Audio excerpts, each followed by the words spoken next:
准备好你的耳朵，接下来的时间，我们将走进一位功勋卓著、铁血一生的老将军廉颇。他是赵国的守护神，曾带军大破齐军，长期对峙秦军主力，手下兵马所向披靡。他与蔺相如的将相和，成就千古佳话。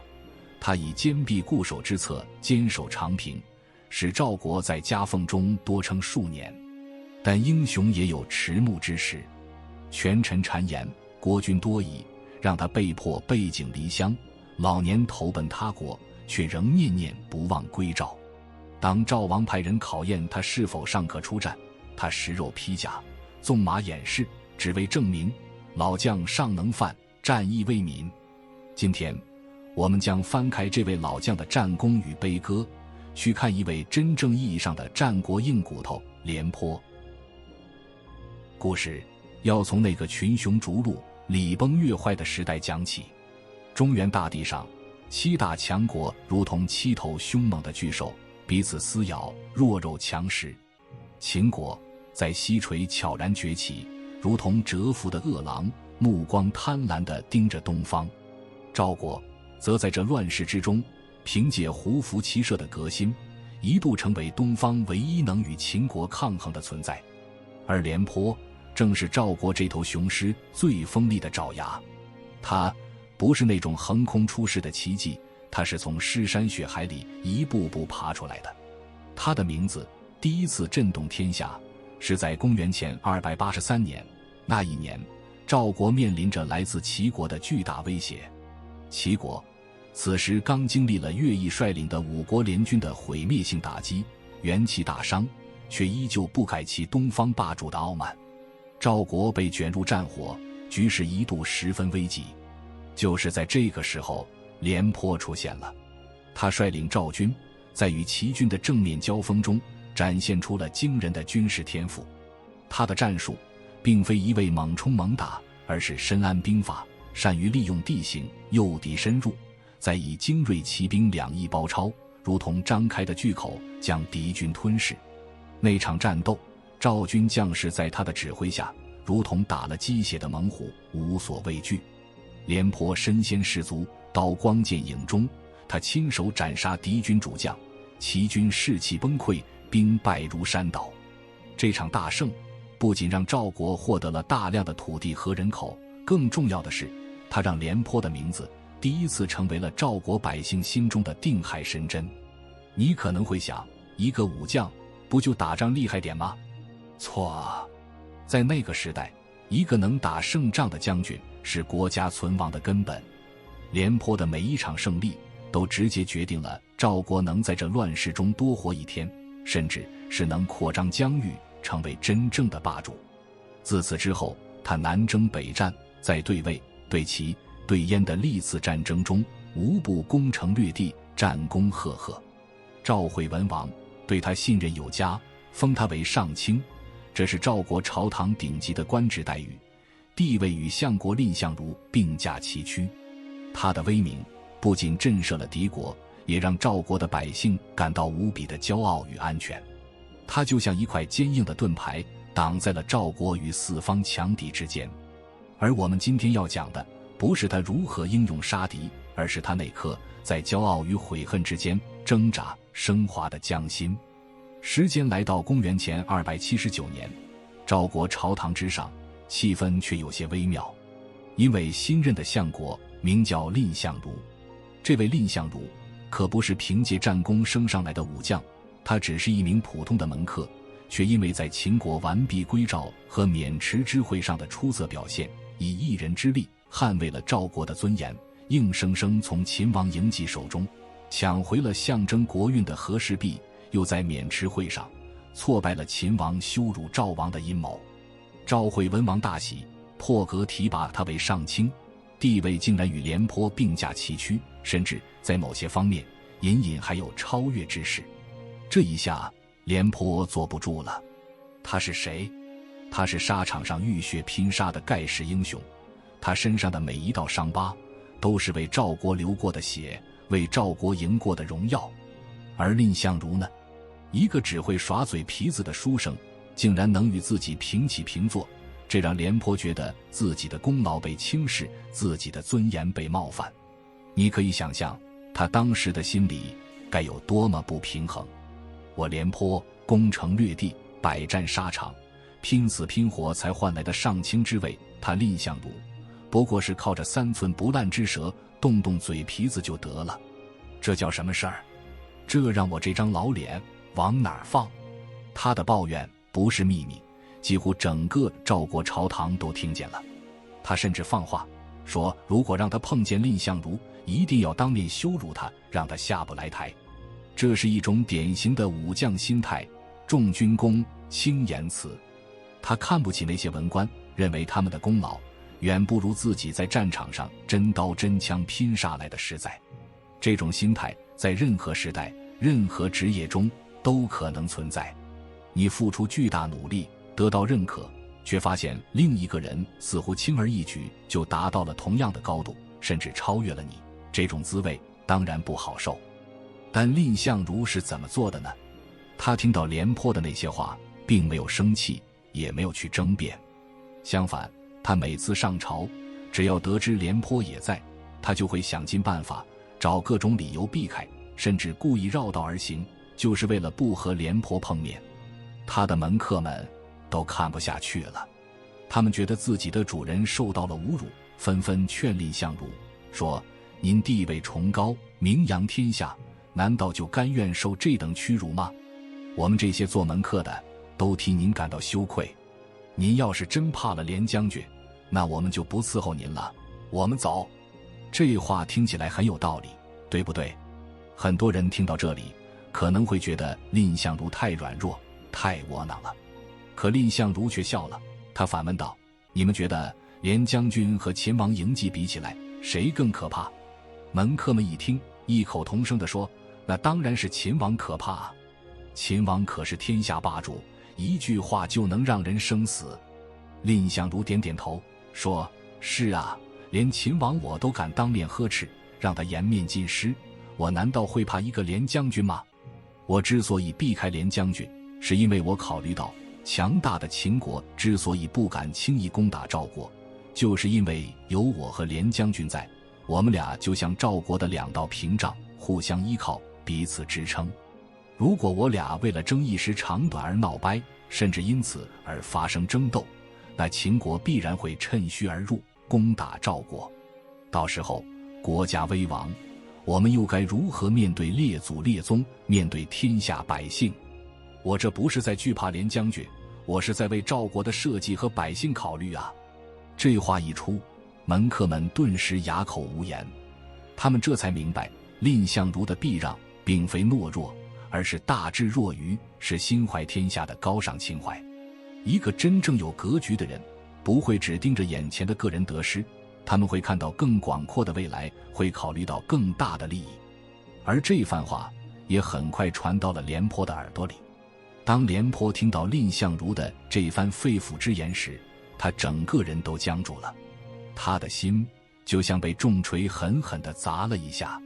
那一刻，他脸上的嚣张和愤怒瞬间消失不见，取而代之的是深深的震惊，以及难以言喻的羞愧。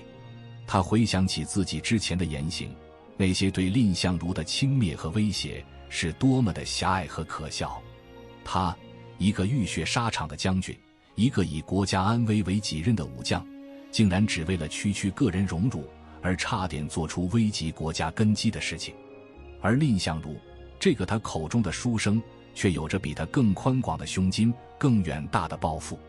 蔺相如不仅没有计较他的冒犯，反而处处为他着想，为国家大局着想。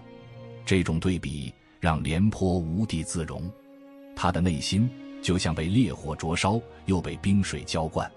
他意识到自己不仅错了，而且错得离谱。他的骄傲此刻成为了他最大的耻辱。你以为廉颇会嘴硬吗？你以为他会找借口吗？不，真正的勇士不仅敢于面对强敌，更敢于直面自己的错误。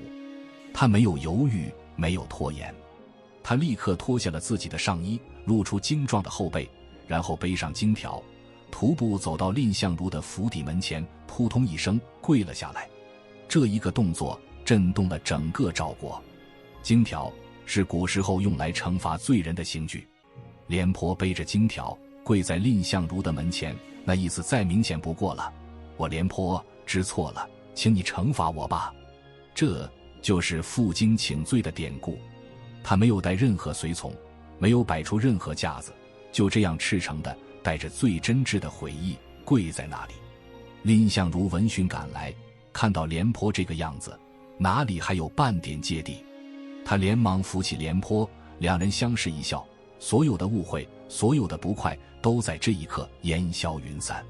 从此，廉颇和蔺相如成为了赵国历史上最著名的黄金搭档，一个主外掌兵，一个主内理政，他们亲密无间，共同为赵国的强盛而努力。他们之间的这份君子之交不仅成为了后世传颂的佳话，更重要的是，他为赵国争取了宝贵的发展时间，让赵国在秦国的虎视眈眈下依然能够保持强大。这个故事深刻地揭示了廉颇的另一个侧面，他不仅是战场上的猛将，更是一个能够深刻反省、勇于承认错误的真汉子。他的骄傲是建立在军功之上的，但他的谦逊却是发自内心的，是他作为一个伟大人物的更高层面的体现。试想一下，如果你是廉颇，面对这样一位异军突起的同僚，你是否能放下自己的身段，放下那些所谓的面子，去承认自己的错误，甚至去负荆请罪？这真的需要莫大的勇气和心胸。而廉颇做到了，也正因为如此，他的形象才变得如此丰满，如此深入人心。然而，美好的时光总是短暂的。当时间来到公元前260年，一场决定赵国乃至整个天下命运的浩劫悄然降临。这就是中国历史上最惨烈的战役之一——长平之战。战火的序幕是从秦国攻打韩国的上党郡开始的。上党是韩国的战略要地，一旦失去，韩国将彻底沦为秦国的附庸。韩国危在旦夕，无奈之下，竟然将上党郡献给了赵国，希望赵国能够替他们抵挡秦军。这其实是个烫手山芋。接下上党就意味着直接面对强大的秦军，而赵国明知道这是个陷阱，却还是因为眼前的利益和领土的诱惑接纳了上党。一场与秦国的全面战争已是箭在弦上。赵惠文王去世，他的儿子赵孝成王继位。这位年轻的君主虽然也算雄心勃勃，但在军事战略上却远不如他父亲那般老练。当赵国决定出兵上党时，廉颇作为赵国经验最丰富、能力最出众的将军，再次被推上了前线。他深知秦军的强大，如果和秦军正面硬刚，赵军几乎没有胜算。秦国国力雄厚，兵源充足，所以廉颇到了前线，他采取了坚壁清野、步步为营的持久战术。他下令赵军深挖壕沟，构筑坚固的防御工事，高筑壁垒，严守不出，就是不和秦军正面决战。用他自己的话说，秦军千里而来，粮草运输不易，利在速战；而我赵军本土作战，粮草充足，利在持久。只要我们坚守不战，秦军必然粮草耗尽，士气衰竭，到时候我们再寻机反击，方能一举制胜。你看看，这是一个多么清醒的战略。他不是没有血性，不是不敢打，他是看得比别人更远，想得比别人更深。他知道，这不是一场靠匹夫之勇就能赢的战争，这赌的是国力，赌的是耐心。于是，长平的战线进入了僵持阶段。赵军在廉颇的指挥下，如同铁桶一般，任凭秦军如何叫阵，如何挑衅，就是不出去。秦军将领王和久攻不下，深知廉颇固守战术的厉害，也清楚这种耗下去，秦军粮草难继。秦军屡次挑战，甚至派遣小股部队骚扰，试图引诱赵军出战，但廉颇岿然不动，如同老僧入定。他把兵法中的不战而屈人之兵演绎得淋漓尽致，虽然没有实际交战，却在无形中削弱着秦军的锐气。这场僵持持续了近2年半。赵军虽然没有大规模的伤亡，但秦军的压力也从未停止。日复一日的对峙，巨大的军事开销，让赵国朝野上下都开始焦躁不安。尤其是赵孝成王，他年轻气盛，急于求成，看到战事久拖不决，不仅耗费巨大，而且看不到胜利的希望，他开始听信谗言，怀疑廉颇的战略。那些主战派的文臣，那些急功近利的小人，开始在赵王耳边吹风，廉颇老矣，畏惧秦军，不敢出战。他这是在耗费国力，动摇军心啊！你看秦军日日在城下叫骂，我赵国颜面何存？廉颇坐拥数十万大军，却一仗不打，莫不是有了异心？这些话就像毒药一样，慢慢侵蚀着赵孝成王的判断力。你或许会觉得，国王怎么会这么蠢？可别忘了，国王也是人，也有情绪，也会被谎言蒙蔽。尤其是当他看不到胜利的希望，又背负着巨大的财政压力时，他比任何人都更渴望速胜。而秦国则暗中使出了最阴险的反间计，他们派人到赵国散布谣言，说秦国最怕的不是廉颇，而是那个年轻的赵括。赵括是赵奢的儿子，熟读兵法，如果他来指挥赵军，秦军必败。这些谣言精准地抓住了赵孝成王的心病，他本来就对廉颇的龟缩战术不满，现在又听到了这样的内部消息，立刻就信以为真了。这其实是秦国心理战的极致体现，他们不直接攻击廉颇的军事能力，而是利用赵王急躁的心理和对年轻将领的盲目信任。而这所谓的赵括又是谁呢？他是赵国名将赵奢的儿子。赵奢当年以少胜多，大破秦军，名震天下。赵括从小耳濡目染，对兵法非常熟悉，能把各种战术讲得头头是道，连他的父亲赵奢都说不过他。但他父亲也曾评价他纸上谈兵，不知变通，如果让他领兵，赵国必败。父亲对儿子的评价往往是最中肯的，可赵孝成王却偏偏听不进去。他渴望一个像他父亲一样充满魄力、敢于冒险的将军，他渴望一场能够迅速结束战事、扬眉吐气的胜利。于是在公元前260年，赵孝成王做出了他一生中也是赵国历史上最致命的决定，他下令撤换老成持重、深谙兵法的廉颇，改派只会纸上谈兵的赵括为赵军主将。当这个命令传到前线时，廉颇的心一定是冰冷的、绝望的。他知道，这不仅仅是撤换了一个将军，这更是葬送了赵国的未来。他曾经苦口婆心地劝说赵孝成王，甚至请求蔺相如一同进谏，但他所有的努力都如同蚍蜉撼树，徒劳无功。他眼睁睁看着自己呕心沥血构建的防线，即将被一个不懂战争残酷的年轻人亲手摧毁。那种无力感，那种眼睁睁看着国家走向深渊却无能为力的悲凉，比战场上的千刀万剐还要痛苦。他想怒吼，想抗争，但他能做什么呢？军命如山，他是一个将军，必须服从。于是他只能带着满心的悲愤与无奈离开了长平前线。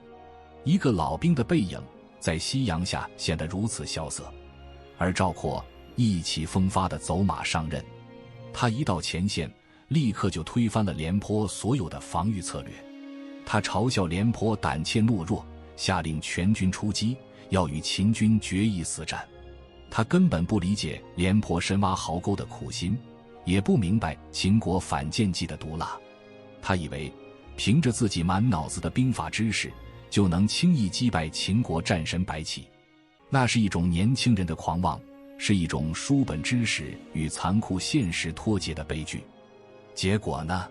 结果就是赵括率领的赵军在与秦军交战后，很快就被白起诱敌深入，切断了粮道，围困在了长平谷地。几十万赵军被围困了46天，粮草断绝，士兵们易子而食，惨不忍睹。最后赵括组织突围，却被秦军乱箭射杀。群龙无首的赵军最终向秦军投降。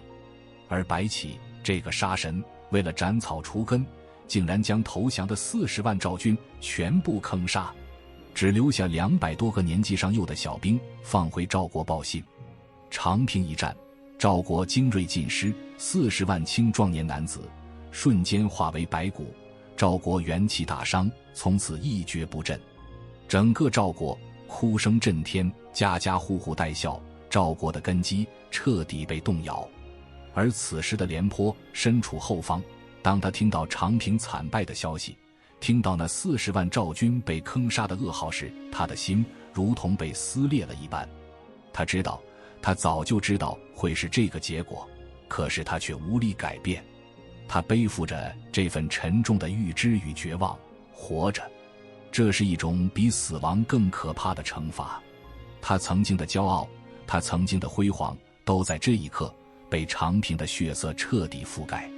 他是一个悲剧英雄，他的智慧被权力所蒙蔽，他的忠诚被小人所诬陷，他的预见性最终成为了他内心最痛苦的煎熬。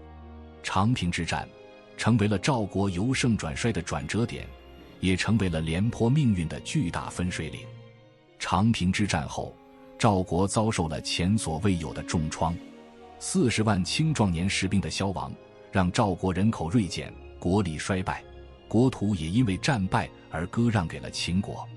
整个国家笼罩在一片悲痛和绝望之中。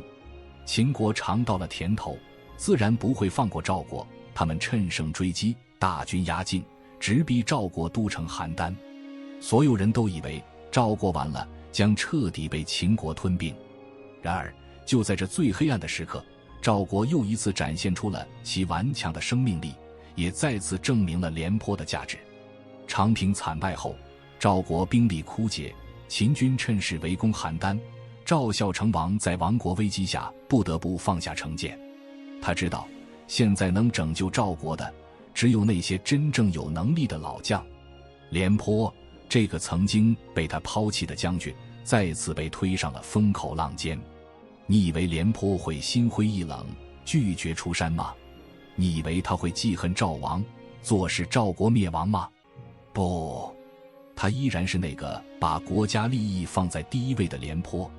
他可以对国王的愚蠢感到痛心，但他对赵国的忠诚从未改变。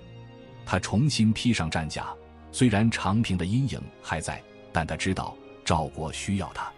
在秦军围攻邯郸的危急时刻，廉颇与另外一位大将乐成以及平原君赵胜共同率领赵军拼死抵抗。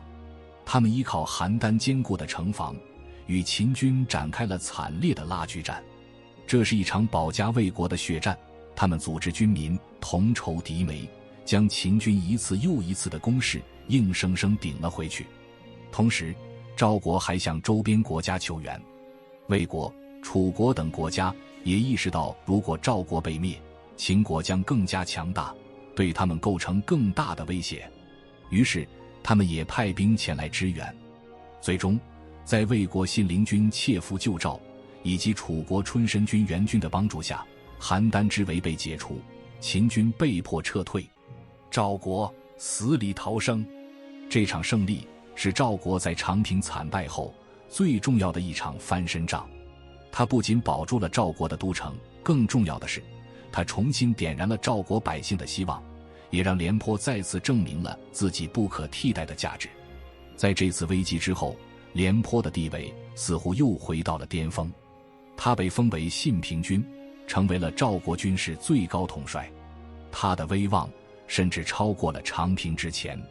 你可能会觉得苦尽甘来了吧，这位老将军终于可以安享晚年了吧？可惜历史的残酷远超我们的想象。长平之伤不仅是赵国军事的重创，更是赵国政治生态的恶化。年轻的赵孝成王在巨大的挫折面前并没有变得更加明智，反而更加多疑，更加容易被奸臣所蒙蔽。而且随着时间的推移，赵国朝中又出现了新的政治斗争。公元前251年，燕国趁着赵国国力虚弱，大举攻赵。燕国虽然不及秦国强大，但此时的赵国兵源匮乏，士气低落。然而廉颇再次挺身而出，他率领疲惫的赵军，在与燕军的交锋中再次展现了他的军事天赋。他没有贸然与燕军主力决战，而是采取了诱敌深入，疲惫敌军的策略。他先是让赵军节节败退，又使燕军深入赵境，然后抓住燕军补给线拉长，士气有所松懈的机会，突然发起猛攻。那一场战斗，廉颇指挥赵军如同出笼的猛虎，将燕军打得溃不成军，大败而归。不仅如此，他还趁势反攻，一直追击到燕国都城，围攻燕都。燕国最终不得不割地求和，才保住国家。经此一役，廉颇的威望达到了顶点，他被赐予假相国的尊荣，这是对他军事能力和对国家贡献的最高认可。在那个时代，一个武将能被赐予假相国，意味着他不仅仅是军事领袖，更是国家的重要支柱。他就像一个永不倒下的战神，一次次地在赵国最危急的关头力挽狂澜。然而，就像所有的悲剧英雄一样，他的命运似乎注定要以一种令人唏嘘的方式收场。廉颇年事已高，虽然依旧宝刀不老，但赵孝成王却在公元前245年去世了。新继位的赵悼襄王是一个更加昏庸的君主，他听信谗言，尤其是那些嫉妒廉颇功劳的佞臣，例如那个臭名昭著的郭开。郭开，一个历史上遗臭万年的小人，他通过阿谀奉承获得了赵悼襄王的宠信。他深知廉颇在军中的威望，也觊觎廉颇的权力，于是开始不遗余力地诋毁廉颇。他向赵悼襄王进谗言，说廉颇居功自傲，年老体衰，不再适合领兵，甚至暗示廉颇有谋反之心。而赵悼襄王作为一个年轻且缺乏判断力的君主，轻而易举地就相信了郭开的鬼话。他没有去考察廉颇的忠诚和能力，也没有去回顾廉颇为赵国浴血奋战的过往，他只看到了廉颇的权力以及郭开口中的隐患。他做出了一个比他父亲当年撤换廉颇还要糟糕的决定，他下令剥夺了廉颇的兵权，并派乐成去接替廉颇的职位。这对于廉颇来说无疑是奇耻大辱。他戎马一生，为赵国奉献了所有，如今却要被这样无情的抛弃，甚至可能要面对小人的诬陷和迫害。廉颇心灰意冷，他知道继续留在赵国只会成为政治斗争的牺牲品。他没有选择反抗，因为他深知一旦他反抗，就真的坐实了谋反的罪名，那将是赵国更大的灾难。一个真正的忠臣，即使被误解，即使被伤害，也不会选择伤害国家。于是廉颇选择了出走，他离开了自己为之奋斗了一生的赵国，流亡到了魏国的大梁。廉颇流亡魏国后，魏王虽然对他礼遇有加，但并没有重用他。毕竟廉颇是赵国的名将，魏王也担心引火烧身，更何况当时的魏国自身也难保，哪有心思去重用一位老将军呢？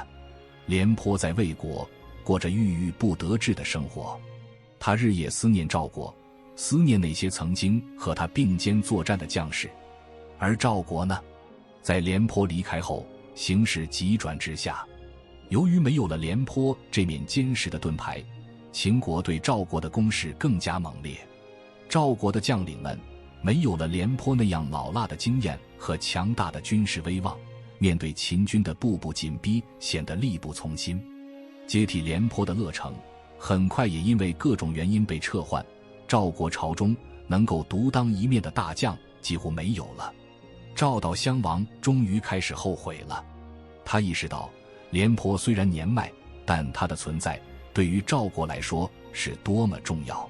没有廉颇，赵国就像一个没有了脊梁的巨人，随时可能倒下。于是赵悼襄王派使者去魏国，希望能够请回廉颇，重新启用他。这是一个迟来的觉醒，一个饱含无奈的召唤。当廉颇听到这个消息时，他心里一定百感交集。他当然想回赵国，那是他的故土，是他的战场，是他奋斗了一辈子的地方。然而那个小人郭开却没有放过这个机会。他知道，如果廉颇回来，自己的权势必然会受到威胁。于是他再次使出阴招，他贿赂了赵王派去的使者，让他去魏国打探廉颇的情况时，故意汇报假消息。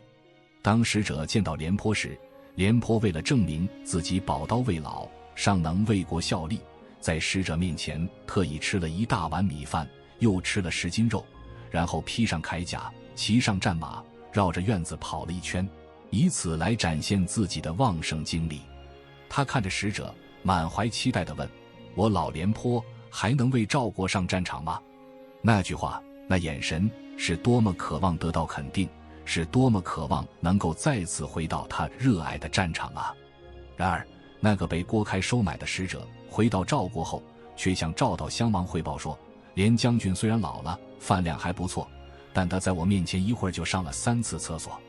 这话一出，赵悼襄王立刻信以为真，他以为廉颇真的已经衰老不堪，不能再领兵打仗了，于是便打消了召回廉颇的念头。